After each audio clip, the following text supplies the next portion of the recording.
Om Shanti. Class के लिए हमने एक टॉपिक सोचा था दोपहर में और उसका नाम था food for mood. Food for mood.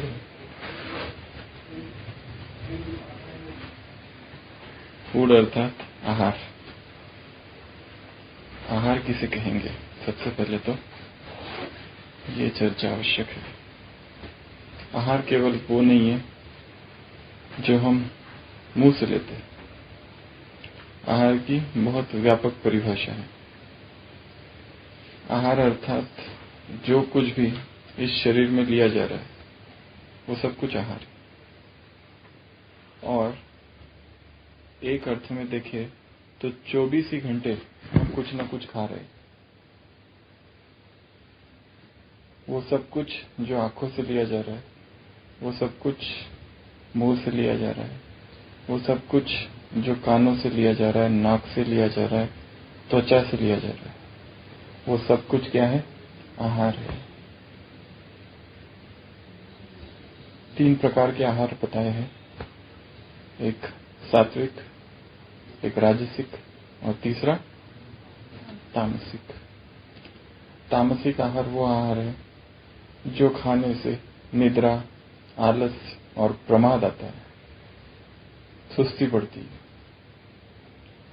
राजसिक आहार वो आहार है जो खाने के बाद उत्तेजना, आवेश और जोश आता है, एक्साइटमेंट होती है।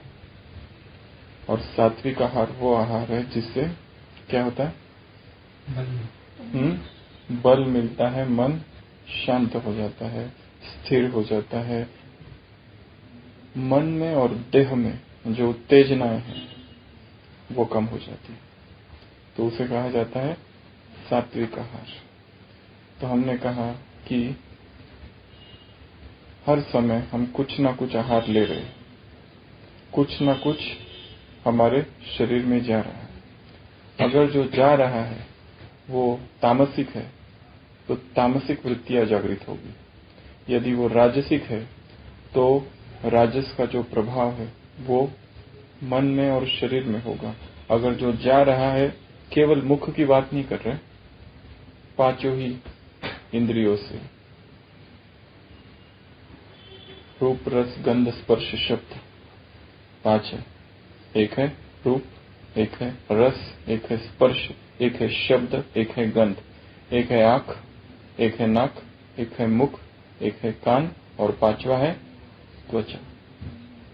5 इंद्रिया ज्ञानेन्द्रिया कहा जाता है। 5 ज्ञानेन्द्रिया रंग, रूप, रस, गंध, स्पर्श और शब्द। रूप, रस, गंध और स्पर्श शब्द द्वारा जो भी हम ग्रहण कर रहे हैं उसका कहीं ना कहीं हमारे मन पर असर है। हम क्या देख रहे हैं, हम क्या सुन रहे हैं, हम क्या खा रहे हैं, हम क्या सूंघ रहे हैं और हम किसे स्पर्श कर रहे हैं, ये 5 ही चीजों का मन पर बहुत गहरा असर है। उदाहरण के लिए भारत में बहुत बड़े एक गायक और संगीतज्ञ थे जिनका नाम था पंडित ओमकार नाथ।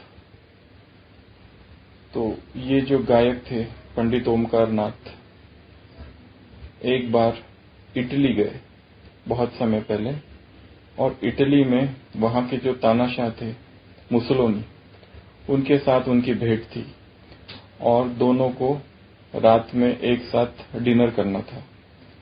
तो जब मुसोलिनी बैठे और पंडित ओमकार नाथ जो भारत से गए थे, जो कि बहुत प्रसिद्ध संगीतज्ञ और बहुत प्रसिद्ध गायक थे, तो मुसोलिनी ने पूछा कि मैंने सुना है कि भारत में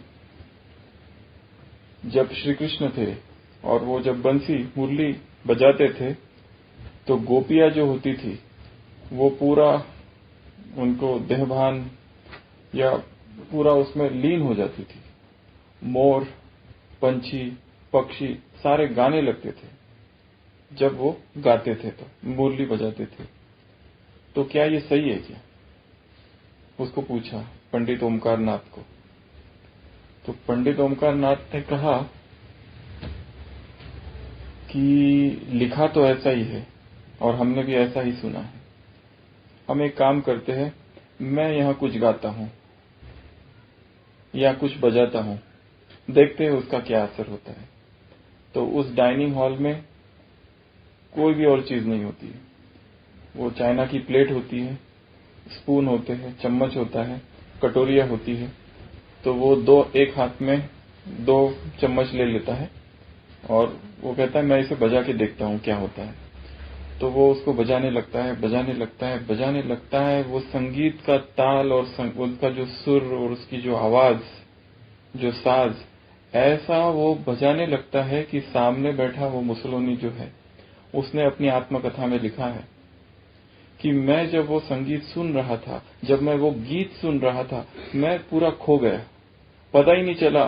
सिर डोलने लगा, हाथ इधर उधर जाने लगे, इतनी जोर से क्या असर होने लगा उस संगीत का, मुझे अपने ऊपर भरोसा नहीं आया। मैं 1-2 बार तो नीचे सिर हो गया, मेरा चोट भी लग गई। ऐसा भयंकर उसके ऊपर प्रभाव हुआ उस संगीत का, उस गीत का, उस सुर का। और जो कुछ उन्होंने बजाया, किससे बजाया? केवल वो चम्मच से, और जो भी वहां पे थे डाइनिंग में टेबल पर जितनी भी चीजें थी, वो उतनी ही चीजें बजाई और वो भाव विभोर हो गए। तो मुसोलिनी ने अपने जीवन कहानी में लिखा है कि पंडित ओमकार नाथ ने कहा, यदि मेरे बजाने से ये प्रभाव हो सकता है, इफ दिस इज पॉसिबल, तो शायद श्री कृष्ण ने भी जब मुरली बजाई होगी, तब जो पंछी नाचे थे, मोर ने जो गीत गाया था, या गोपियों का जो हाल हुआ था, शायद वो भी उतना ही सत्य होगा। तो ये बात हमने बताई संगीत की। संगीत भी एक अन्न है, एक फूड है। उस संगीत का भी मनुष्य के चित्त पर, ना केवल मनुष्य के, पशु पक्षी, ना केवल पशु पक्षी, प्रकृति भर पर भी उसका असर है, केवल चेतन पर नहीं दिखाया गया है। तो संगीत इतना श्रेष्ठ चीज बताई है कि उसका असर जड़ तत्वों पर भी है। तो वो भी एक आहार है जो हम कानों से ले रहे हैं। तो आज हम उन बातों की चर्चा करेंगे कि जब किसी भी कारण से इस जीवन में, इस ब्राह्मण जीवन में चलते चलते जब हमारा मूड डाउन हो जाए, उदासी आ जाए, दुखी हो जाए, तो कौन सा अन्न स्वीकार किया जाए? कानों से, मुख से, आंख से, नाक से और स्पर्श से। क्योंकि ऐसा नहीं हो सकता है कि जीवन में विघ्न ना आए, परिस्थितियां ना आए, समस्याएं ना आए, माया ना आए। माया सिर पर लेबल लगाकर नहीं आती है, वो किसी व्यक्ति के द्वारा आती है। और वो व्यक्ति बहुत दूर का नहीं होता है, हमारे ही आसपास का होता है। तो वो माया का रूप धारण करता है और उसी के द्वारा परीक्षाएं होती है।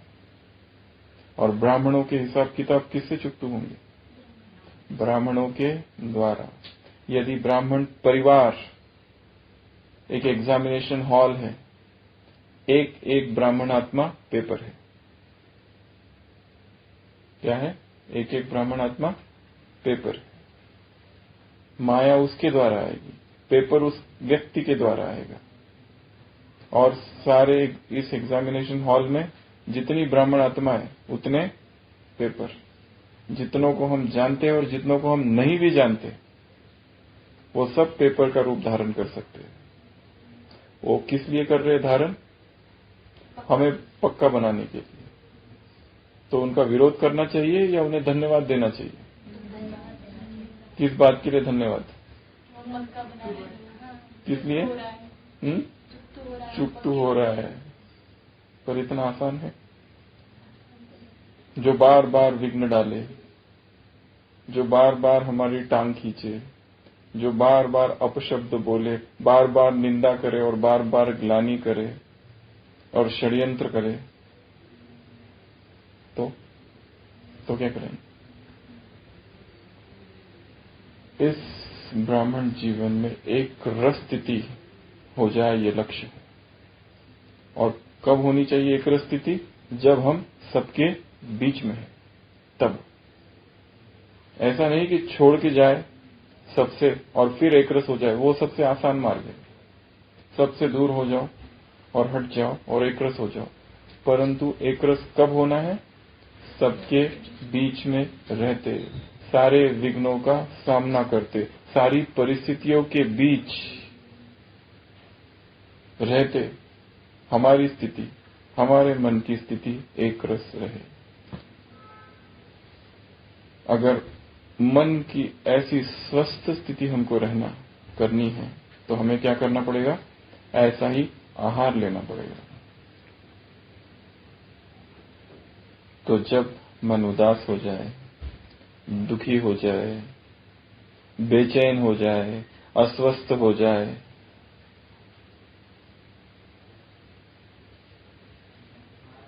कुछ करने की दिल ना हो, तब क्या किया जाए?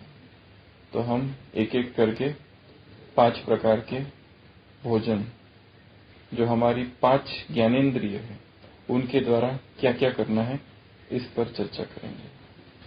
सबसे पहला है आंख। जब उदास हो जाओ या मूड डाउन हो जाए, तो इस आंख से कौन सा भोजन करना है? कौन सा भोजन उस समय लिया जाए जिससे कि स्थिति फिर से अचल हो जाए, अडोल हो जाए? कौन सा भोजन लिया जाए? आंखों के द्वारा। अर्थात क्या देखना है जब मन डाउन हो जाए, तब क्या देखेंगे? नई दुनिया के नजारे देखना है, एक तो ये। और वो भी अच्छा है, उससे भी थोड़ा पहले कुछ दूसरा, पहले स्थूल फिर सूक्ष्म की तरफ आएंगे। स्थूल में क्या क्या देखना है? बाबा भी थोड़ा सूक्ष्म है। हाँ, पहले का अनुभव।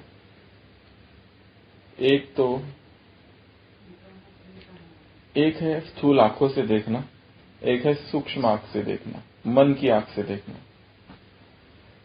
यदि मधुबन में है तो मधुबन को ही देखना साक्षी होकर।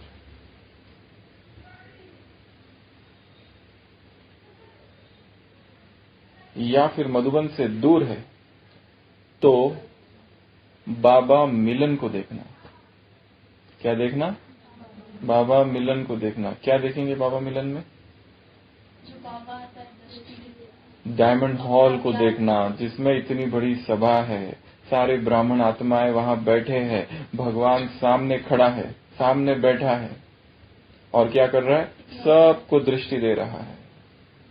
उस दृश्य को सामने इमर्ज करना जब थोड़ा सा डाउन हो जाओ, तो ये सबसे पहला काम है।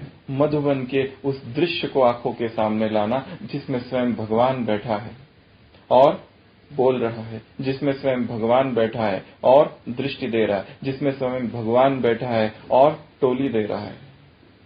उन सभी क्षणों को याद करना। यदि स्वयं हमने भगवान से कभी टोली ली हो, उस मोमेंट को याद करना। यदि कभी हमने दृष्टि ली हो, चाहे नजदीक से या दूर से, उस क्षण को याद करना।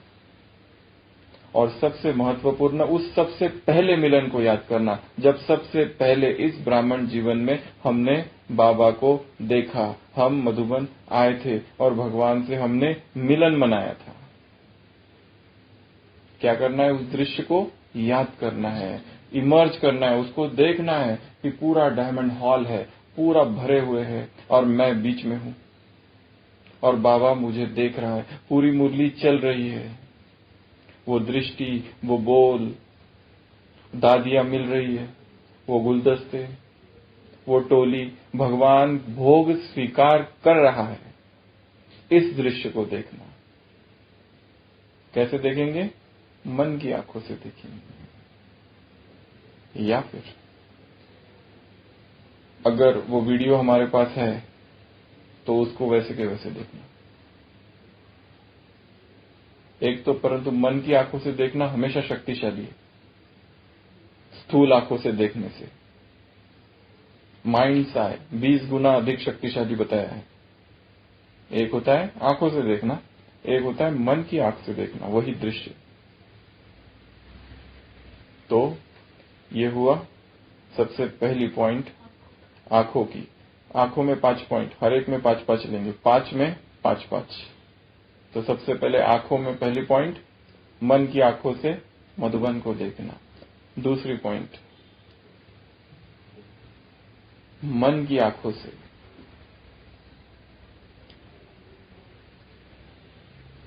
बाबा को देखना। कहां देखना? सूक्ष्म वतन में या तो परम धाम में। ये थोड़ा सूक्ष्म अभ्यास है। ये कब करना है? जब उदास हो जाओ थोड़ा, तब। मन की आंखों से किसको देखना है? सूक्ष्म वतन में अव्यक्त बाप दादा खड़े हैं। परम धाम में शिव बाबा है, महाज्योति चमक रही है, चारों ओर प्रकाश फैल रहा है। उस दृश्य को अपने आंखों के सामने लाना है। तो दूसरा देखना है बाबा को। तीसरा देखना है इस जीवन में सेवा के उन सुखद क्षणों को। कौन सा दृश्य इमर्ज करना है? जब हमने कभी बहुत अच्छी सेवा की होगी और हमको बहुत खुशी मिली।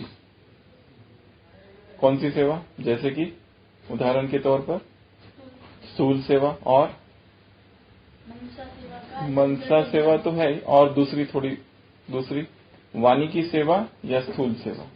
जैसे कि हमने किसी का कोर्स कराया है, हमने प्रदर्शनी समझाई है, हमने कोई मेले की सेवा की है, हमने स्थूल सेवा केंद्र में कोई सेवा की है। वो सारे दृश्य जो है बचपन के, कौन से बचपन के? ईश्वरीय बचपन के, रूहानी बचपन के, ब्राह्मण जीवन में जब हम छोटे थे तब, उन सारे दृश्य को आंखों के सामने लाना है, देखना है उन क्षणों को। और जैसी स्मृति होती है वैसा ही स्वरूप बनता है। जैसे यहां हम बैठे हैं, ठीक है, मधुबन में कोई माता है, रोटियां बेल रही है, और रोटियां बेलते बेलते उसे अपने बेटे की याद आ गई बहुत तीव्रता से, तो आंखों से आंसू आ जाते हैं। क्यों? स्मृति और स्वरूप तुरंत हो जाता है। उसी तरह यदि निगेटिव भी लिया जा सकता है, यदि 10 साल पहले किसी ने हमसे अपमान किया है, हमारा कुछ कठोर बोला है हमसे, यदि हम यहाँ योग में बैठ के उन क्षणों को याद करें तो वैसी की वैसी सिचुएशन फिर से क्रिएट हो जाएगी माइंड में, उसी स्थिति में हम स्थित हो जाएंगे। या फिर हम कभी बीमार थे और हम कभी भर्ती थे और बहुत ज्यादा तबीयत खराब थी, सोचो अब वापस वही सारी स्मृतियां लाओ कि मैं बीमार हूं, मैं बेड पर लेटा हुआ हूं और मुझे बहुत सारे सुई लग रही है। लक्ष्मण भाई यहां से सुई लगा रहे, वहां से लगा रहे, यहां से आउट तो फिर इधर लगा रहे, और फिर कुछ, और वो पूरा एकदम डिटेल में देखो जैसा था। तो जो स्थिति तब थी वैसी स्थिति क्या हो जाएगी? अब निर्माण हो जाएगी। अभी सब ठीक था, थोड़ी देर पहले अभी लगेगा थोड़ा बीमार जैसा लग रहा है। तब बुखार की वजह से भर्ती हुए थे 10 साल पहले, अभी लगेगा कि वापस थोड़ा बुखार तो नहीं है। क्यों हुआ ये? केवल सोचने से, केवल इमेजिन किया, केवल विजुलाइज किया, केवल वो जो बात 10 साल पहले थी उसको लाया। उसी तरह जो पहली पॉइंट बताई कि बाबा मधुबन में मिल रहे और हम मिल रहे, तो वो जो हमारी मेमोरी है वो फिर से आ जाएगी। एक बाबा को हम सूक्ष्म वतन में कभी किसी दिन बहुत गहरा अनुभव हुआ होगा, उस केवल अनुभव को हम याद कर रहे हैं तो फिर से वही अनुभव होगा। तीसरा, सेवा के वो क्षण जिसमें हमको बहुत खुशी हुई,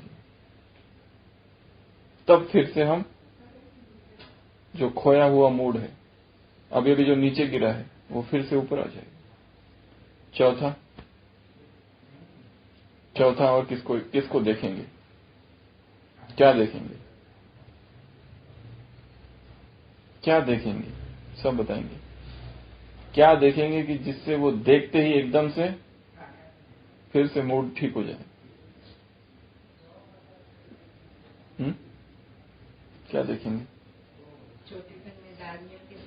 हाँ, दादियों के साथ हम दादियों जो भी, अब सब तो नहीं थे पर जो थे वो देख सकते हैं। उनके लिए कुछ और सोचते हैं। तो जो थे, जिन्होंने दादियों से पालना ली, दादियां हमारे घर पर आई, उस मोमेंट को याद करना। दादियों ने हमको टोली खिलाई, दादियों ने हमारे साथ कुछ बातें की, दादियों के साथ हम कहीं गए, कहीं ट्रैवल किया, वो सारे मोमेंट्स को याद करना बैठ के।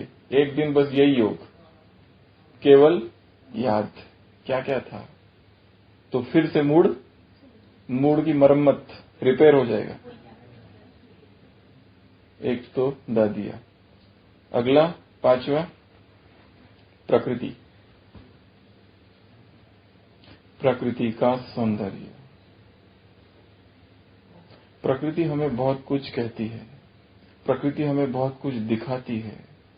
जैसे ही प्रकृति के सानिध्य में जाएंगे, जहां कहीं झरना है, झील है, पर्वत है, बादल, आकाश, बारिश, ये सारी प्रकृति में कुछ ना कुछ सौंदर्य है। जब डाउन हो जाओ तो क्या करना है?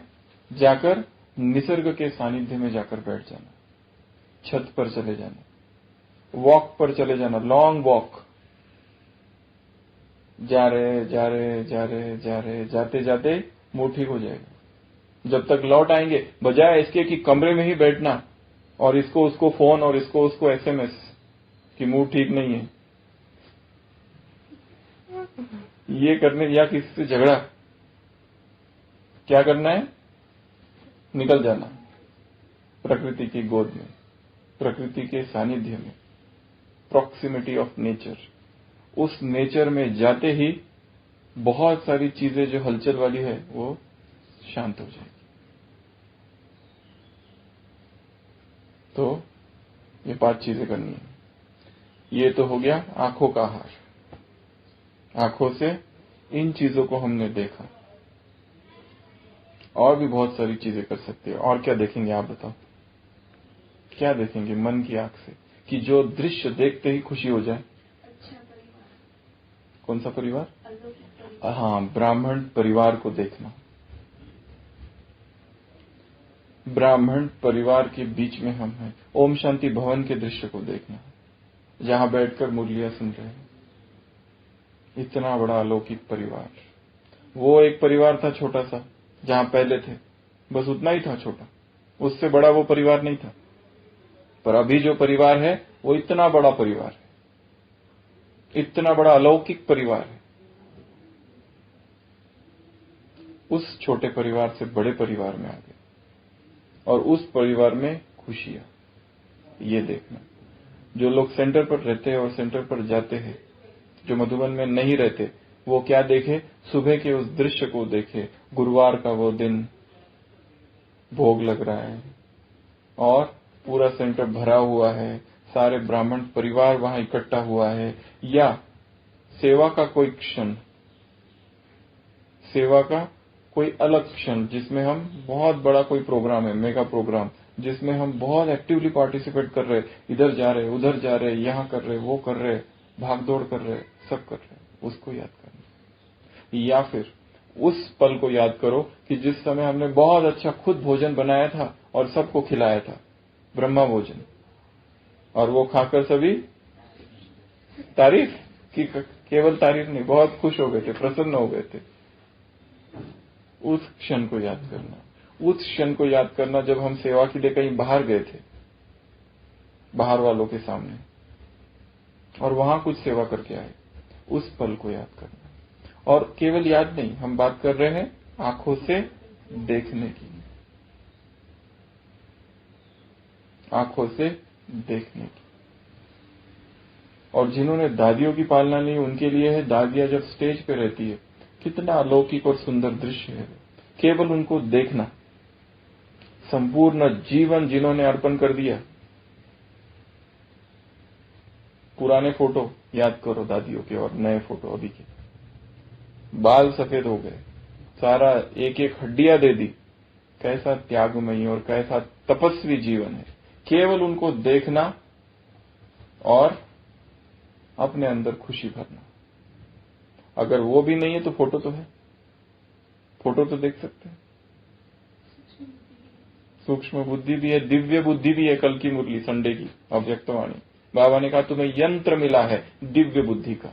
इस बुद्धि से तुम देख भी सकते हो, सब कुछ कर सकते हो। अपना क्या पद होगा उस दरबार में वो डिसाइड कर सकते हो अभी। ऐसी ये यंत्र तुमको मिल गया है। तो दिव्य बुद्धि से, मन की आंखों से, सूक्ष्म नेत्र से इन सारे दृश्य को देखना है। कब देखेंगे? जब, वैसे भी देख सकते हैं, परंतु जब थोड़ा सा डाउन हो जाए। एक अभी दूसरा पॉइंट है सुनना। आंखों कानों का आहार। क्या सुनेंगे? क्या सुनेंगे? मुरली सुनेंगे एक, तो वो तो रोज सुनते ही है। और गीत सुनेंगे। कौन से गीत? बाबा के कौन से? बहुत, जिसमें बहुत ऐसा कोई तो एक गीत रहता है हर एक के जीवन में, जिसने वो गीत ज्ञान में आते ही सबसे पहली बार सुना था और सुनते ही वो एकदम जैसे अशरीरी हो गया था। वो एक गीत कोई ना कोई होगा, फर्स्ट गीत। कुछ भी हो सकता है, भगवान हमारा साथी है से लेके कोई भी गीत, कि वो गीत पहली बार सुना और आंखों से आंसू आ गए। ऐसा उसमें प्यार था, ईश्वरीय प्रेम। फिर से उसी गीत को सुनना। ऐसे गीत बचा के रखने हैं अलग से, रोज रोज नहीं सुनना उनको, कॉमन हो जाएंगे नहीं तो। उनको कभी कभी केवल, रोज रोज वाले अलग। ये जो गीत है बहुत कीमती है, इनकी कीमत करोड़ों में है, क्योंकि उस गीत की उस एक लाइन और उस एक शब्द ने वो अनुभव करा दिया था जो पिछले 10 साल में भी नहीं हो रहा है अभी, जो तब हो गया था एक बार। वो गीत कोई एक गीत है, केवल गीत भी हो सकता है, म्यूजिक भी हो सकता है। तो उसको सुनो। जब डाउन हो जाओ तब सामने बैठ जाइए, इधर आराम से बैठ सकेंगे। हाँ। तो गीत, powerful songs, motivational songs, inspirational songs, ऐसे सॉन्ग्स, ऐसे गीत जिसमें फिर से ईश्वरीय प्रेम जागृत हो जाए। गहरे गीत, पुराने जो सॉन्ग्स है ना, जिसमें बहुत कम म्यूजिक है पर है बहुत पावरफुल। अभी जो गीत है उसमें म्यूजिक ज्यादा है, पर जो पुराने जो यज्ञ के गीत है वो ऐसे गीत है एक एक जो सुनते ही क्या हो जाता है? नशा। Intoxicating songs, inspiring songs. जब मूड डाउन हो जाए तो कानों का सबसे पहला आहार है, एक तो मुरली बताई, दूसरा बताया सॉन्ग्स, और तीसरा हर एक के 5-5 निकालेंगे। तीसरा क्लास। कौन सा क्लास? ऐसा क्लास जो पुरुषार्थ का है, दादियों का या वरिष्ठ भाइयों का, जो महारथी आत्माओं का। उनके द्वारा हमने कभी वो क्लास बहुत पहले सुना था और तब वो क्लास बहुत अच्छा लगा था हमको, और अभी बहुत समय हो गया सुना ही नहीं। पर इतना बताया कि वो जब सुना था तो बहुत शक्ति भर गई थी। उसको ढूंढो, कहां गया वो, और फिर से उसको सुनो। तो अभी जो मूड डाउन है, अभी जो उदासी, थोड़ा सा मूड ऑफ, थोड़ा सा नाराजगी जीवन से, ब्राह्मणों से, परिवार से, बाबा से तो नहीं होते, ये परिवार बहुत नाराज करता है। बाबा से कोई प्रॉब्लम नहीं है, प्रॉब्लम किससे है? परिवार से। ये ठीक नहीं है, बाबा बहुत अच्छा है, ये ठीक नहीं है। तो क्लास तीसरा। चौथा मुरली में से ऐसी पॉइंट आ जाए। मुरली बोला पहला, मुरली सुनना, कोई ऐसी पॉइंट चीज जो आकर्षित करे उसको सुनना फिर से। ओके, और क्या सुनेंगे? बाबा की आवाज। क्या सुनेंगे? स्वयं भगवान की आवाज। बहुत दिन हो गए सुनी नहीं होगी। जब बाबा आते तभी सुनते, बाकी कौन सुनता है? बहुत कम सुनते। सोचता है उससे ज्यादा मुरली पढ़ ले, वही मुरली, वो आवाज तो धीरे धीरे चलती है। इतना टाइम और पेशेंस कम है ब्राह्मणों के पास। इसके लिए क्या करना है, कभी कभी वो बाहर रखना है, थोड़ा सीडी या जो भी है, या मोबाइल में थोड़ा डाल के रखना है वो आवाज। ऐसा ना हो कि जब जाके अभी मिलेंगे अक्टूबर में तो एकदम ऐसा ना लगे एकदम परिचय ही नहीं है ये आवाज से। आवाज थोड़ी रोज सुनने में हो, फिर लगेगी अपनी है, अपना ही है कोई। नहीं तो 6 महीने के बाद ही सुनते हैं ब्राह्मण, सीधा बीच में गैप होता है। 6 महीने तक बाबा की आवाज सुनते हैं क्या कोई? बहुत कम। तो वो थोड़ा आवाज डाल के रखना।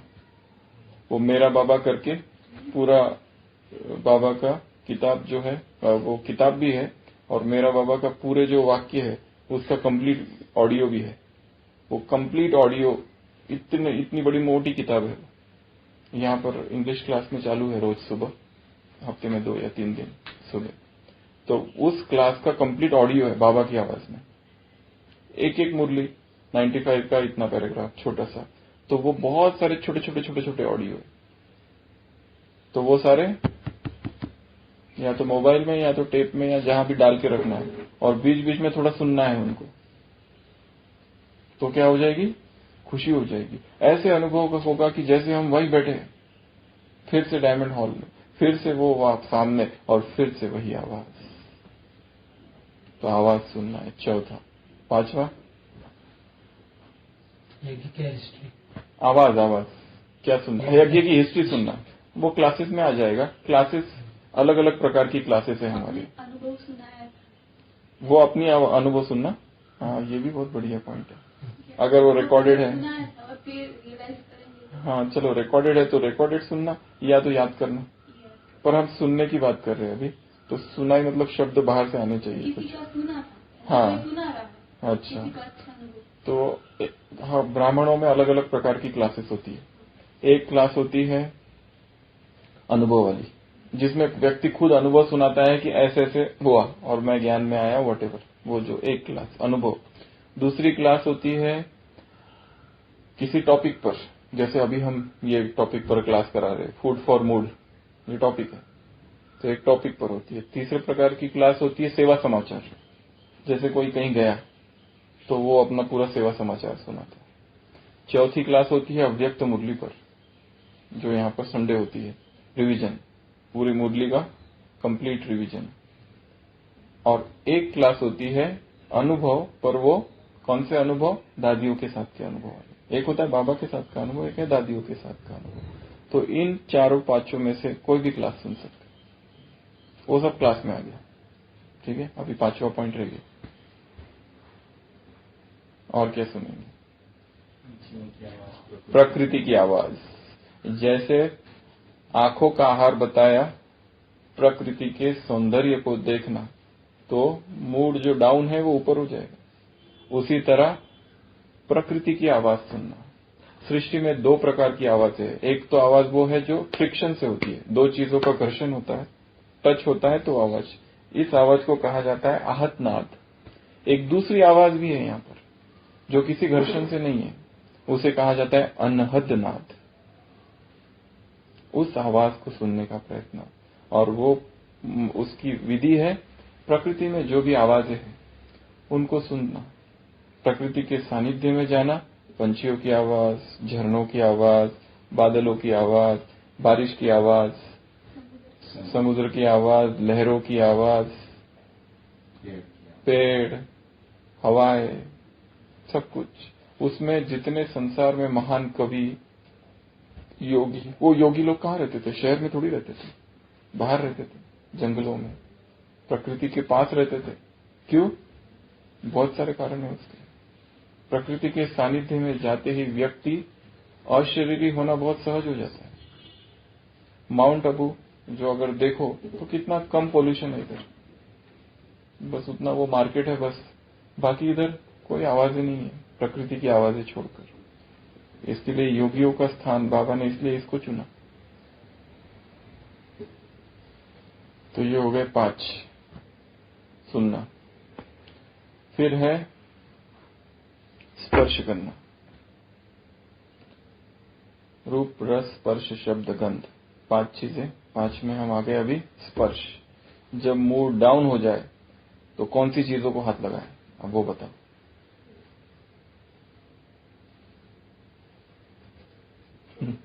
हाँ, फूल को। अच्छा, स्थूल से चालू करते हैं, फूल को, ठीक है। और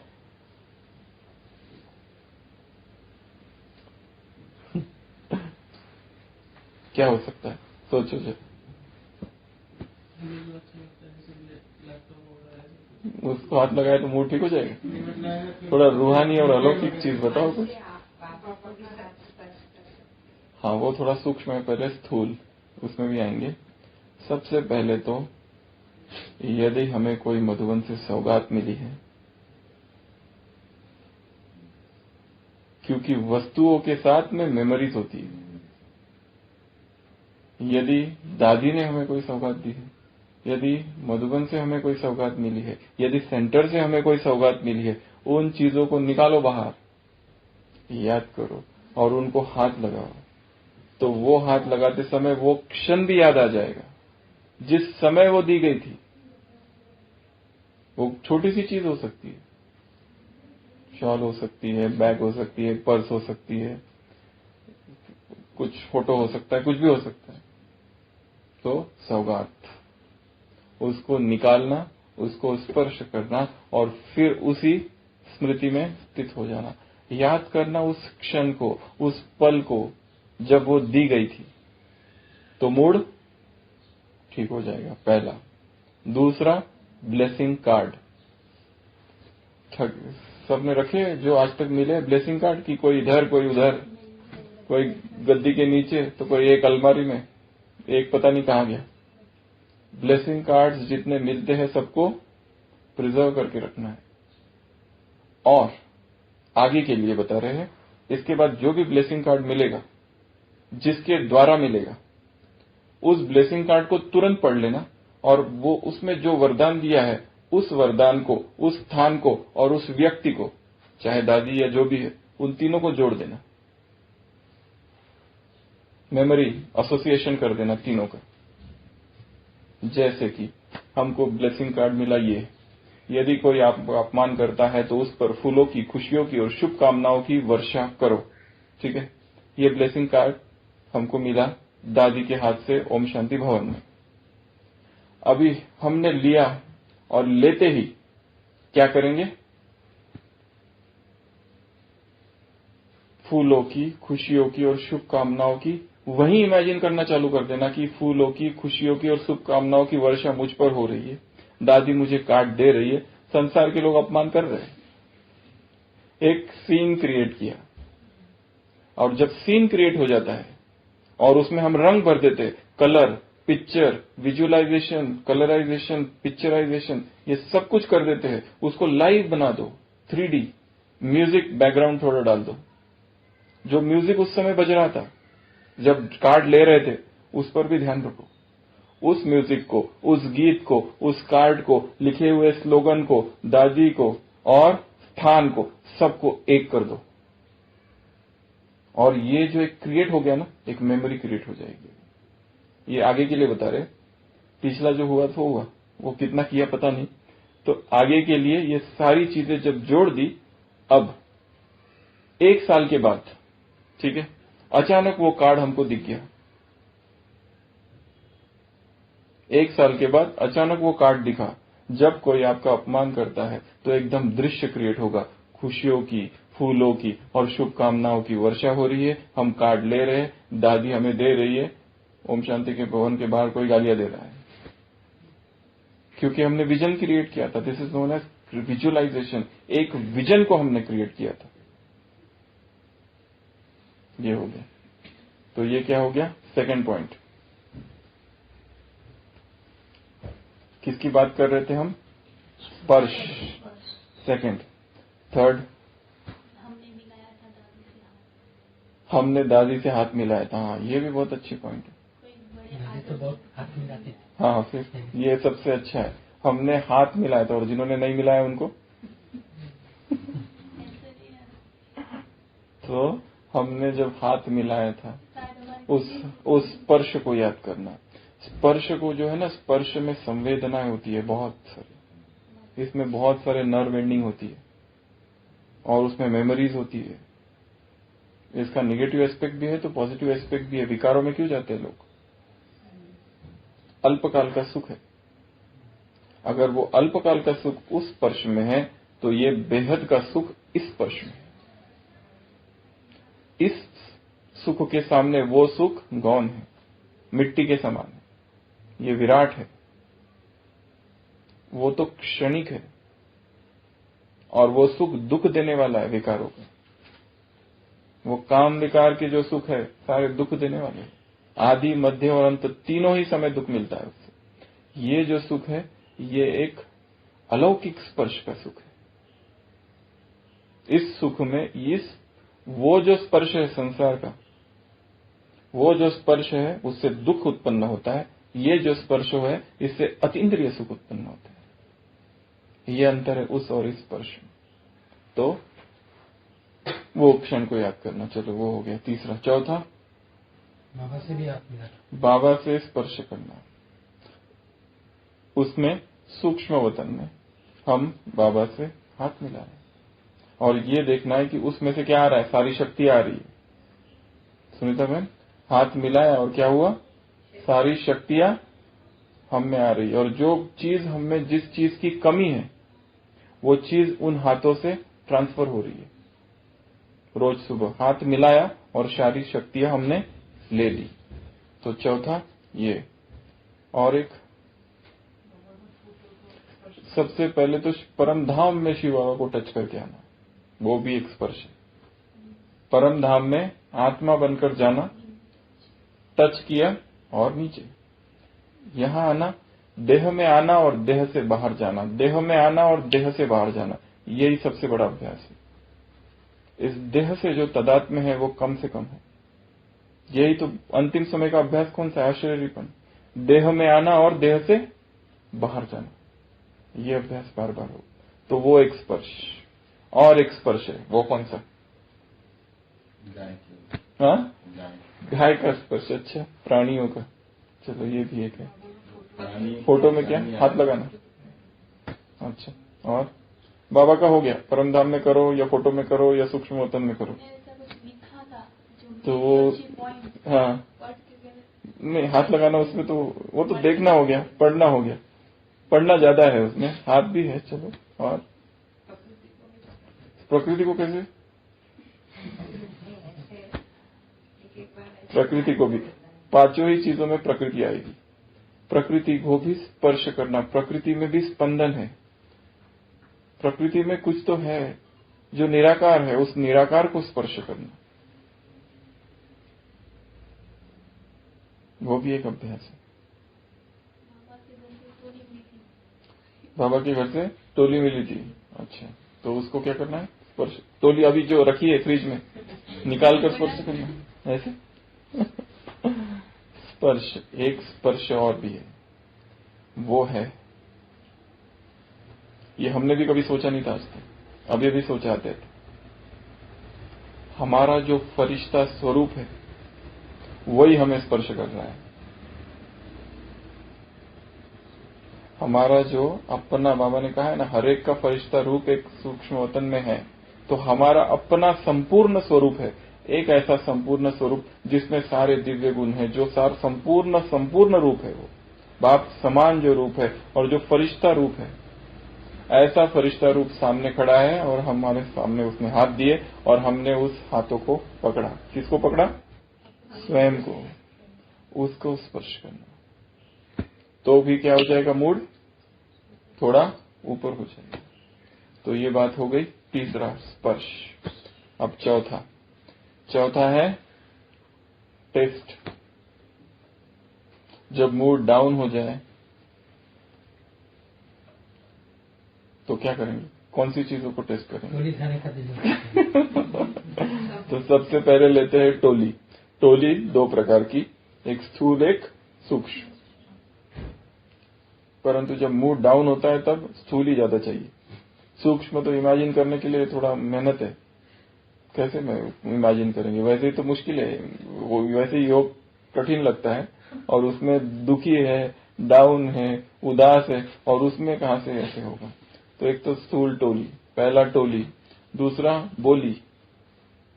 बोली भी एक फूड है। कौन सी बोली? मुरली। मुरली बोली है, भगवान की बोली। टोली बोली तो भगवान के जो वाक्य है, हम बात कर रहे हैं खाने की, ठीक है? एक तो स्थूल आहार है और सूक्ष्म आहार है। इसके लिए पहले से हमारे पास कुछ पॉइंट्स लिखी हो पावरफुल, वो हो गया बोली, टोली, बोली, और तीसरा है होली।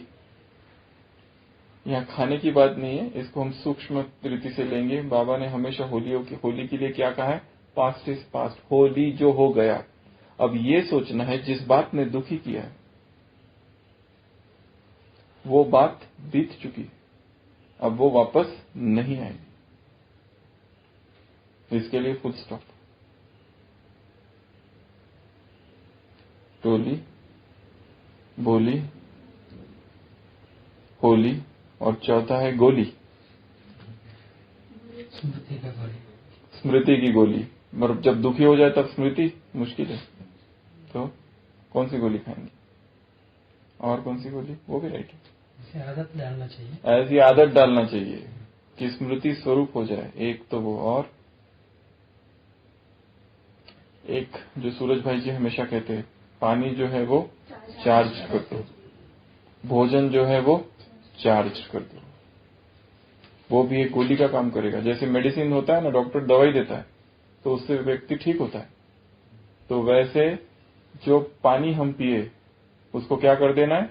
चार्ज कर देना है। कैसे चार्ज करेंगे? अभिमंत्रित। पहले के ऋषि मुनि पानी लेते थे और कुछ मंत्र पढ़ देते और शाप दे देते थे किसी को, पत्थर बन जा या कुछ हो जा, या अच्छा भी दे देते थे कभी।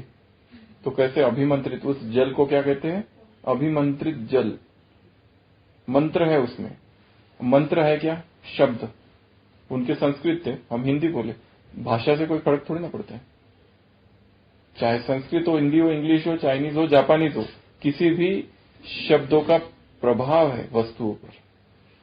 वो सोलोमन आइलैंड दिखाया है ना, सोलोमन आइलैंड में जब भी कोई झाड़ होता है, किसी ने अपनी किताब में लिखा है, झाड़ जो होता है पुराना हो गया, अब उस झाड़ को तोड़ना है, गिराना है वहां से, तो सारे गांव वाले एकत्र हो जाते हैं झाड़ के आसपास, उस झाड़ को गालियां देते, सूख जा सूख जा सूख जा, 1 मास तक। 1 मास के बाद वो झाड़ स्वतः ही गिर के सूख जाता है, कट जाता है।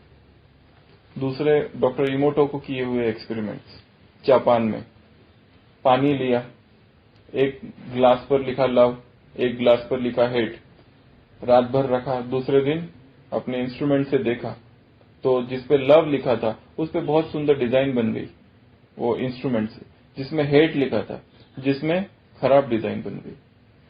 संकल्पों का, शब्दों का पानी पर असर है, और हमारे संपूर्ण शरीर में पानी है। कौन से संकल्प हम कर रहे हैं? यदि हम कह रहे हैं मैं बीमार हूं, मैं बीमार हूं, मैं बीमार हूं, मैं बीमार हूं, तो नहीं है तो भी बीमार होंगे, क्योंकि वो सारे संकल्प देह स्वीकार कर रहा है। और फिर संसार का कोई भी डॉक्टर ठीक नहीं कर सकता, फिर कोई भी ठीक नहीं है।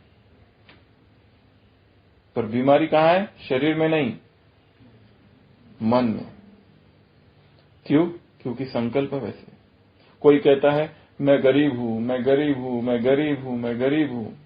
हमारे पास एक पेशेंट आता था, एक फैमिली जिसका एक बेटा का, छोटा सा बेटा, उसका डायलिसिस चालू था, और वो परिवार बहुत गरीब था, पर वो पिताजी हमेशा जो आते थे, इतनी कंप्लेंट्स, इतनी कंप्लेंट्स, इतनी कंप्लेंट्स। अभी ये एडमिट हुआ है, अभी वो बीमार हुआ है घर पे, कभी बेटी बीमार होती है, कभी वो बीमार हो रहा है, कभी वो बीमार, पैसे नहीं है, बार बार रोना, कंटिन्यूअस रोना। और जितना ज्यादा वो रोता था उतने ज्यादा लोग और बीमार पड़ते थे, उतने ज्यादा पैसे और कम आते थे। यह आकर्षण का नियम काम करता है। आकर्षण का नियम कहता है कि जैसे संकल्प हमारे मन में होंगे वैसे ही संकल्प इस संपूर्ण प्रकृति में है कहीं ना कहीं। हम जो संकल्प करेंगे प्रकृति खींचेगा उस तरह के सेम संकल्पों को। यदि मैं ये संकल्प करूं मैं रोगी हूं, मैं रोगी हूं, मैं बीमार हूं, मैं बीमार हूं, मैं कमजोर हूं, ये संकल्प मैं करूं तो संसार के जितने कमजोर संकल्प होंगे वो आकर्षण करेंगे और क्रिएट होगी परिस्थितियां। मैं बीमार हूं, मैं बीमार हूं, मैं बीमार हूं, मैं बीमार हूं नहीं पर बोल रहा हूं तो बीमारी आएगी। हम आह्वान कर रहे आ जाओ, वो तो अपने घर में थी, हम गए और उसके दरवाजे पर खटखटाया कि आओ आओ आओ। हम दुखी है नहीं, हमने बुलाया है, चुना है, बहुत मेहनत की है, वो तो बहुत दूर था, उसको बुलाया आ जाओ आ जाओ आ जाओ, तो वो दुख आया है।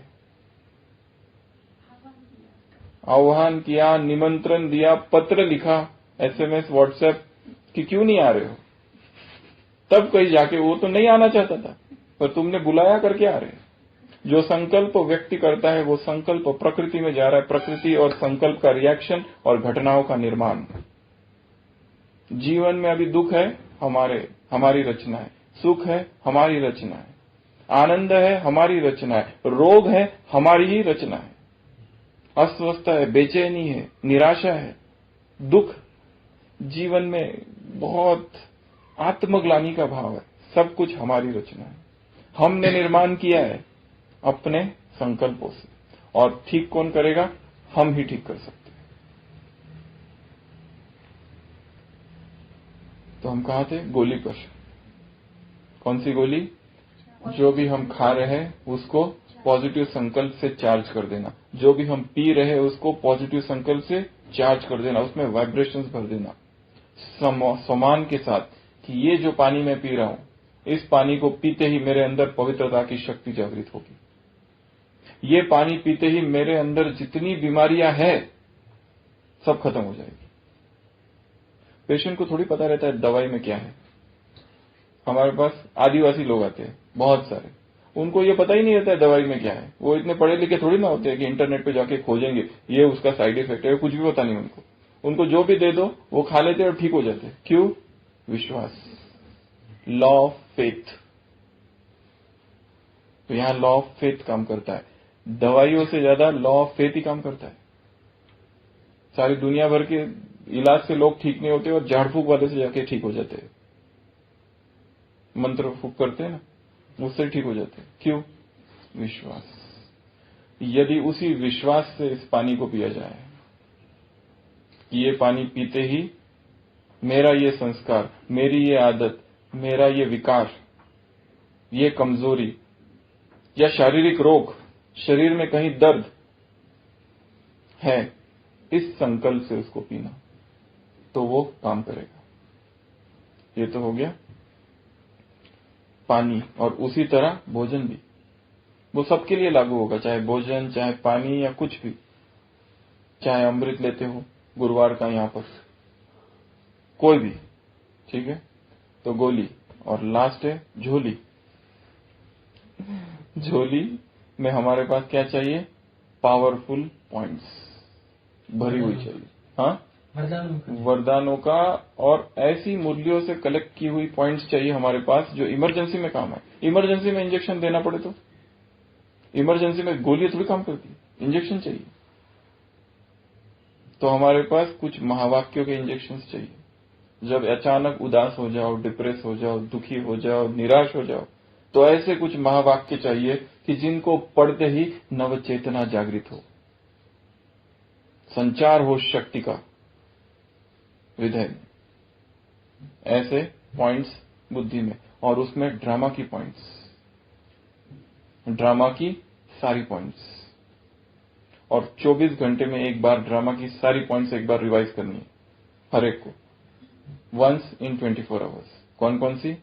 सबको पता है, 15-20 पॉइंट है। ड्रामा कैसा है? एक एक चालू करो। ड्रामा कल्याणकारी है, और फटाफट बोलते जाओ। सूक्ष्म नहीं, ड्रामा की पॉइंट्स जो मुरलियों में रोज आती है। ड्रामा हूबहू रिपीट हो रहा है।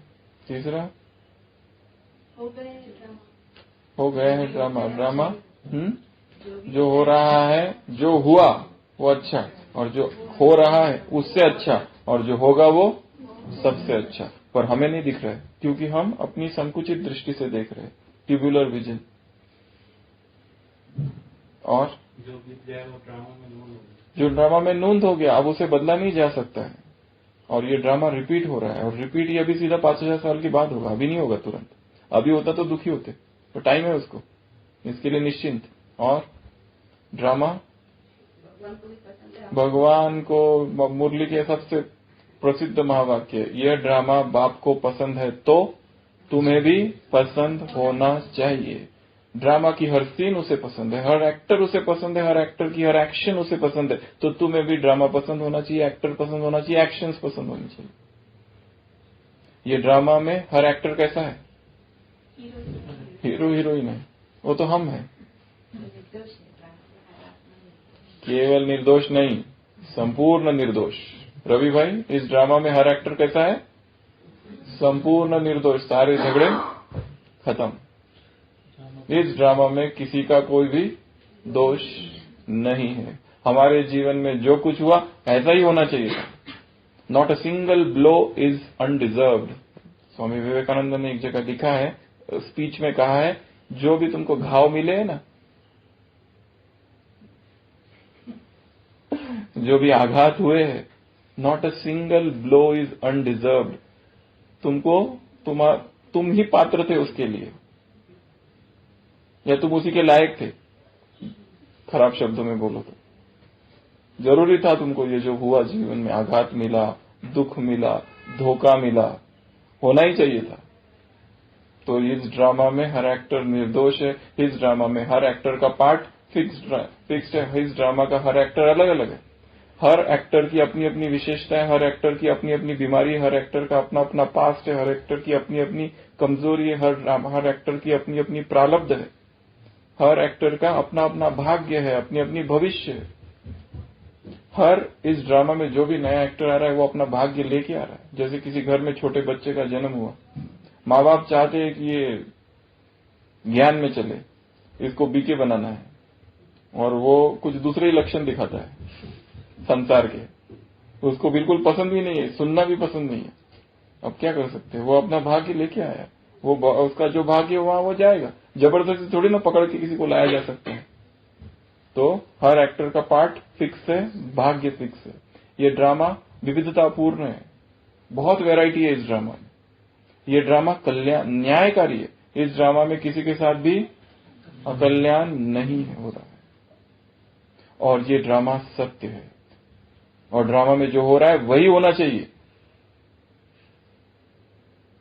जो हो रहा है ना वही होना चाहिए, और जो हुआ वही होना चाहिए था,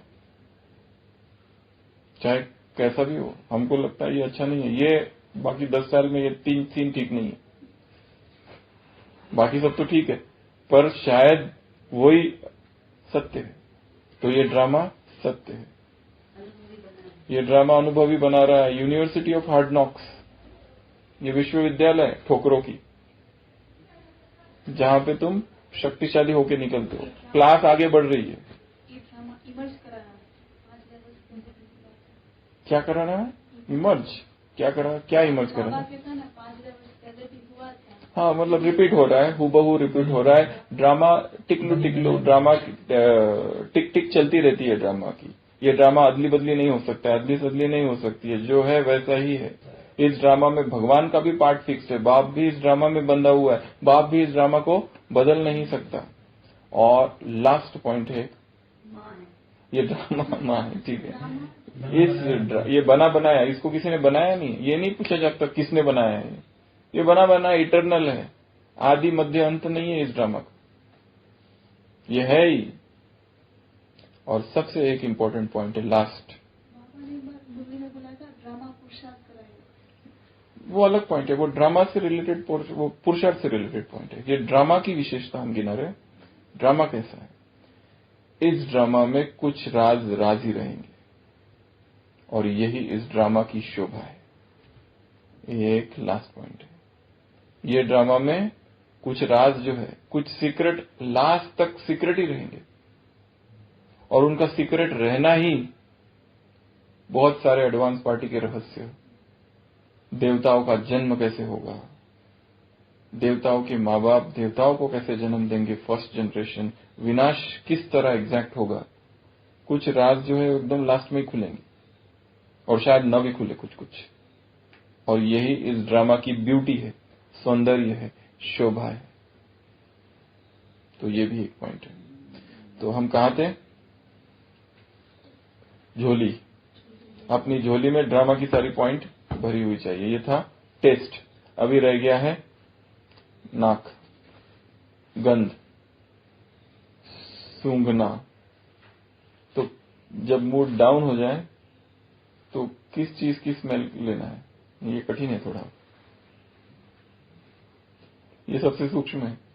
बाकी सब तो ठीक है, आंखों से देख लिया, सुन लिया, स्पर्श कर लिया, टेस्ट कर लिया। सूंघना किसको है जब मूड डाउन हो जाए? तो वुड फॉर मूड का टॉपिक चल रहा है। बाबा के रूम की अगरबत्ती की खुशबू, हाँ ये एक है।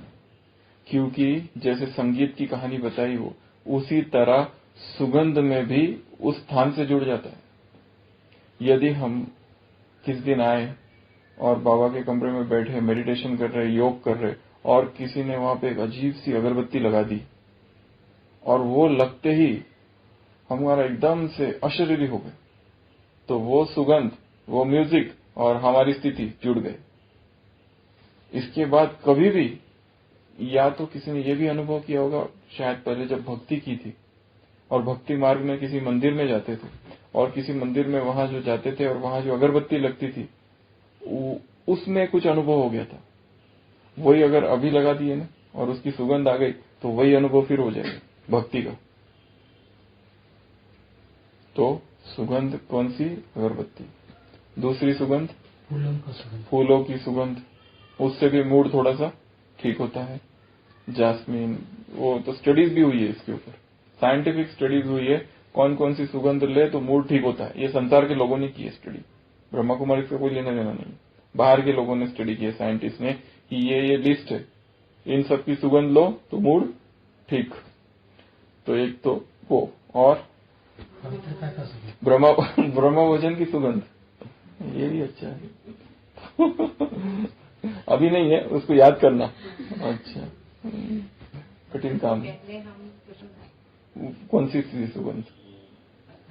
अच्छा, अज्ञात, अननोन सुगंध तब आती थी। चलो, और एक है प्यूरिटी की फ्रेग्रेंस। जैसे अभी यहां हम बैठे हैं, यहां एक सुगंध है इस वातावरण में। अभी यहां से सीधा चले जाओ market, railway station, airport, bus stand, bus depot, वहां पे अजीब से वाइब्रेशंस भी अलग है, वहां की सुगंध ही अलग है। मार्केट, विकारों का बदलाव, वो बहुत सूक्ष्म है ये विकारों की। यहाँ जो सुगंध है, यहाँ एक अलौकिक सी सुगंध है। इस वातावरण में दिव्यता है, एक पवित्रता की सुगंध है यहाँ पर। और यहाँ आते ही हरेक को अपने अंदर जो अनादि सुगंध है उसकी स्मृति आती है। इसके लिए वो थोड़ा शांत हो जाता है थोड़े समय के लिए, क्योंकि ये सुगंध उसको अपने ही अंदर की सुगंध का आभास कराती है। तो ये एक सुगंध। और पॉजिटिव संकल्प की फ्रेग्रेंस, चलो, पॉजिटिविटी की फ्रेग्रेंस। एक है positive fragrance of positivity, fragrance of purity. एक है फ्रेग्रेंस ऑफ वर्च्यूज, गुण, गुणों की भी सुगंध है। ये सारी जो सुगंध है ना, इनको पकड़ने के लिए बहुत सूक्ष्म बुद्धि चाहिए। संसार के लोग और व्यक्ति जो संसार में डूबे हैं और विकारों में डूबे हुए हैं, उनको इतना नहीं समझ में आएगा। ये तो जैसे अध्यात्म के मार्ग में पुरुषार्थी आगे आगे बढ़ते जाता है, उसको पता चल जाता है। कि एक भाई ने हमको अनुभव सुनाया था, शांतिवन के एक भाई ने, जो 20 साल से घर गया ही नहीं था, ठीक है। 20 साल में फिर पहली बार घर गया 7 दिन के लिए। वो भी घर पे नहीं रुका, सेंटर पर रुका, और वो 7 दिन उसने केवल सेवा की। एक सेंटर से दूसरे सेंटर, दूसरे सेंटर से तीसरे सेंटर, यहाँ क्लास, वहां क्लास, वहां क्लास, यहाँ क्लास, और करके वापस आया। तो उसने अनुभव सुनाया कि मेरी जाने से पहले जो स्थिति थी ना, अब वो नीचे हो गई है थोड़ी सी। कितना सूक्ष्म उसने ये किया कि यहाँ का जो वायुमंडल है, यहाँ सभी ब्रह्मचर्य का वातावरण, पवित्रता का वातावरण, श्रेष्ठ जीवन का वातावरण, धारणाओं का वातावरण, मर्यादाओं का वातावरण, इस वातावरण से उस वातावरण में जाते। संसार का वातावरण है, विकार का वातावरण है, ईर्ष्या, द्वेष, घृणा, वायलेंस, सब कुछ है वहां पर, हिंसा है। भले सब कुछ उसने ठीक ही किया, परंतु वो अपनी सूक्ष्म चेकिंग करके उसने ये जाना कि मेरी स्थिति जाने से पहले इधर थी तो अभी यहाँ है।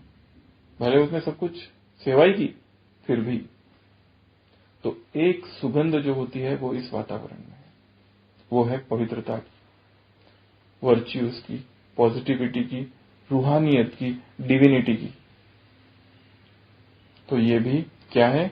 सुगंध है। तो हाँ, फिर है एक मिट्टी। कितनी सुंदर मिट्टी से खुशबू आती है, वो जो सौरभ, जो सुगंध उठती है मिट्टी से, वो भी बहुत आह्लादित करती है। इसके लिए पांचों ही बातों में प्रकृति है, देखने में, सुनने में, खाने में प्रकृति बोला हमने, प्रकृति प्रकृति तो लगभग सभी इसमें प्रकृति आती है। और प्रकृति ऐसी चीज है कि व्यक्ति प्रकृति से दूर गया, इसके लिए बीमार है, उदास है, स्ट्रेस में है, टेंशन में है। क्रिएटिविटी जितनी पहले थी अब नहीं है, रचनात्मकता। पहले में कवि सारे जो होते हैं प्रकृति की गोद में जाते हैं, कवि, चित्रकार, मूर्तिकार, ये जितने लेखक, ये सब प्रकृति के सानिध्य में जाते हैं और वहां पर कुछ ना कुछ नवीन रचना करते। आज व्यक्ति ऑफिस में, कार में, घर में, टीवी, इसमें कैद है, इससे बाहर जाता ही नहीं हो। टेरेस पे जाने के लिए भी टाइम नहीं है उसके पास। गार्डन कभी कभी, महीने में एक बार, वो भी भीड़। एक भीड़ से बचने जाता है, संडे में जाता है, संडे, जहां पे संडे सारे ही लोग आते हैं। वहां वो जाता किस लिए? ताकि भीड़ से एकांत में जाए, पर उस दिन सारे ही वहां आ रहे, तो वहां पर भी भीड़ जमा हो गई है, तो उसको एकांत कहीं है ही नहीं। तो फिर से एक बार रिवाइज करते हैं, जब मूड डाउन हो जाए, दुखी हो जाए, तो क्या क्या करना चाहिए? तो क्या चाहिए? फूड चाहिए। सबसे पहला फूड आंखों का। आंखों की 5 बातें कौन कौन सी? क्या देखना है आंखों से? मधुबन, बाबा मिलन, परमधाम, सूक्ष्म वतन, सतयुग और दादियों के साथ बिताए हुए पल, श्रेष्ठ पुरुषार्थ में बिताए हुए पल, या फिर किसी क्लास में हम बैठे थे वो भी पल, जैसे अभी यहाँ बैठे हैं ना, ये भी एक मेमोरी है कि जहाँ पे हम कुछ सुन रहे, लिख रहे, ये भी एक मेमोरी है। और प्रकृति का सौंदर्य, और टोली लिया, सौगात ले रहे हैं, टोली ले रहे हैं, घूम रहे, फिर रहे, दादी हमारे घर पे आई है, लक्ष्मण भाई, ठीक है ना। वो सारे पल जो है वो तो कैमरा में कैद है, परंतु ये जो है ना, बुद्धि रूपी कैमरा को थोड़ा खोलना है और उसमें देखना है। सेवा के पल, ब्राह्मण परिवार के पल के साथ बिताए हुए पल, सेवाओं में बिताए हुए पल, किसी की मदद की है हमने, असहाय था और बहुत मदद कर दी, उस समय हमें खुशी हुई, उस पल को याद करना। तो ये सब देखना है। पहला था देखना। दूसरा सुनना। क्या क्या सुनेंगे? मुरली, गीत। तीसरा क्लास। चौथा बाबा के महावाक्य। पांचवा प्रकृति, प्रकृति की आवाजें, प्रकृति के गीत, प्रकृति का संगीत, चिड़ियों के गीत, सब कुछ। फिर है स्पर्श। क्या क्या स्पर्श करेंगे? सौगात, ब्लेसिंग कार्ड, फरिश्ता, अपना स्वरूप, शिव बाबा, हाथ, बाबा दादी ने हाथ मिलाया था, वो बाबा ने हाथ पकड़ा था या पकड़ रहे हैं, परम धाम में, सूक्ष्म वतन में, और भी कर सकते। सतयुग में रास कर रहे हैं हाथ मिला के, सतयुग का इमेजिनेशन। कौन सा ट्रैफिक? हाँ हाँ, मैं पता, वो हमारे हाथ में है। फिर उसके बाद में चौथा ये हो गया स्पर्श। उसके बाद कानों द्वारा। कानों द्वारा क्या क्या? अरे कानों का हो गया ना, सुनने का तो ये सारा था। अभी स्पर्श का हो गया। टेस्ट। टेस्ट में क्या क्या? टोली, बोली, गोली, होली और झोली, ये 4-5 चीजें। और लास्ट में था सुगंध। कौन कौन सी? मिट्टी की, प्रकृति की, बाबा के रूम की, अगरबत्ती की, अच्छे वाइब्रेशंस की, क्लास की, मधुबन की, पवित्रता की, वर्च्यूज की, पॉजिटिविटी की, जड़ी बूटियों की। अच्छा ठीक है। अच्छा, ओम शांति।